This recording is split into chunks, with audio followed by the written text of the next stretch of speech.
How do you do this?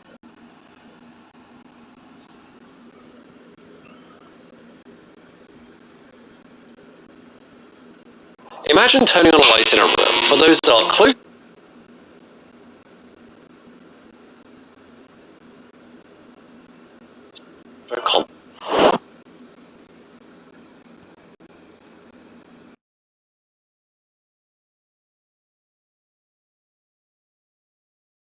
constant alpha, which has a value of approximately this, which is slightly easier to remember as 1 over 137. And yes, that does sound suspiciously specific, but we have measured the electromagnetic forces constant. It is called alpha S, and our estimates for it aren't quite as precise. As far as we can work out, it's asymptotic freedom, and it was the subject of the Nobel Physics Prize in 2004. We find that around 1/3 of the diameter of a proton, the strength of the coupling constant rapidly goes from 0 to infinity. This is referred to as the Landau pole, after physicist Lev Landau. The thing is, there's an inherent problem with this side. If the fitting results that follow the generally understood behavior of the strong force coupling constant, that over the distance of 1/3 of a proton diameter, it climbs rapidly from 0 to infinity. But rather than that rapid escalation to infinity, Dewar found instead a plateau. According to the theory, the Quintal orbit was set back to help different holography, blocks and gluons. Sounds like making the math more complicated. Collaborators performed at this point a thinking back to our thought because it wants things to conserve color, either black or white. In reality, at some point, there is so much energy put into separating the quarks that it becomes energetically favorable for this energy to capture some of the quark-anti-quark pairs, constantly popping into and out of the vacuum. Ah!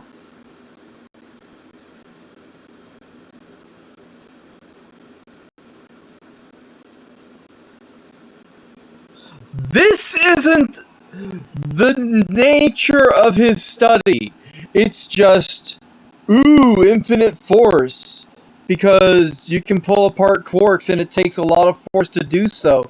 So if you had like a coupler that's trying to hold a bunch of stuff, you could use quarks as the most powerful electromagnetic whatever. I don't know. Forget that. Screw all of that. Forget it. Stop. You can make matter out of basically nothing by pulling quarks apart.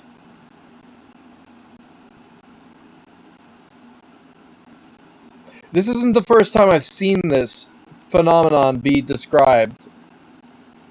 And it's disturbing because, do you understand the implications of this? We can just make matter out of nothing. If we have anything, we can make more. The more quarks you have, the more you can turn into hydrogen, helium. You can up the reactions and make yourself as much of whatever matter you want. In other words, and because we can use hydrogen and helium as like amazing fuels and stuff, and we could probably fusion together stuff and make oxygen. Like, you don't have to give spaceships anything anymore. With this, you can just go out there, have a bottle that shakes, and you're constantly pouring out electrons, or constantly pouring out quarks, so that you can then make more matter. I'm sorry, why is this not the focus of your study? Why do you care about it's strong, and you pulling them apart is like an elastic, it's really strong and whatever. You can make matter. So a sonic screwdriver from Doctor Who, theoretically, could just point at something and make it transform into new matter.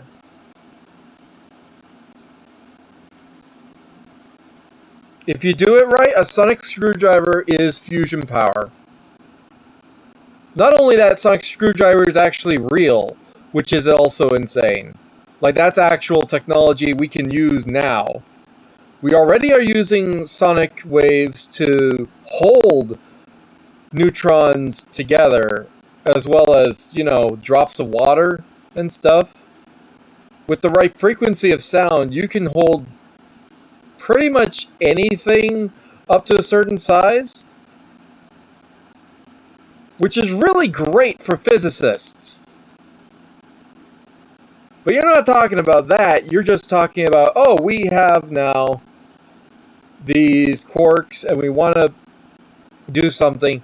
But it's like, you realize if you can do something, take these quarks, pull them apart a bunch of times, constantly, and keep scraping off the excess quarks, you're just printing matter. Out of what was originally just 2 things, now you have 4. Doubling any... So if you have, say, a ton of material, now you have 2 tons of material. I'm sorry, I had 1 tank, now I have 2. I have 1 spaceship, now I have 2. I have 1 entire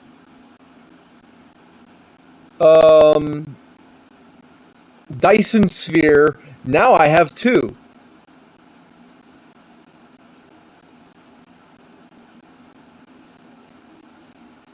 Am I wrong? The type of power necessary to do this is incredible, and there's no way to easily do it with a small amount of power or make it constantly feasible. Hey, I didn't say that it wasn't going to be, like, it was going to be, like, extremely immediately feasible, but I mean, we're doing this in a laboratory. Chances are you can make a few pounds of stuff into 2 pounds of stuff. And when it comes to fuel, having that kind of laboratory on a spaceship, you can scrape the universe of electrons all you like. You can take photons that you gather from the stars that you're heading towards, convert that into or get the electrons with that. Something. Right? And if you're making quarks, can't you just transform some quarks into electrons in some crazy manner? Once you have that, you have infinite matter no matter what. Because the moment you have, like photons are easy to just mass produce. I got a light bulb, it's making photons. But it's like electrons, a little bit harder, they're bigger, and they got something to them. But I mean, can you not make electrons as well? Is that what's holding you back? Or do you have to, like, supply your own electrons? Like, I don't see the problem here.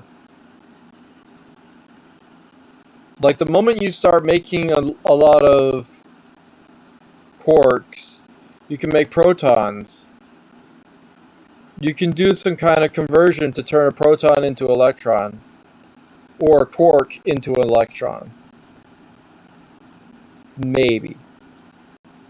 But that's more theory that I'm willing to actually substantiate right now. But you can make matter. Goodbye.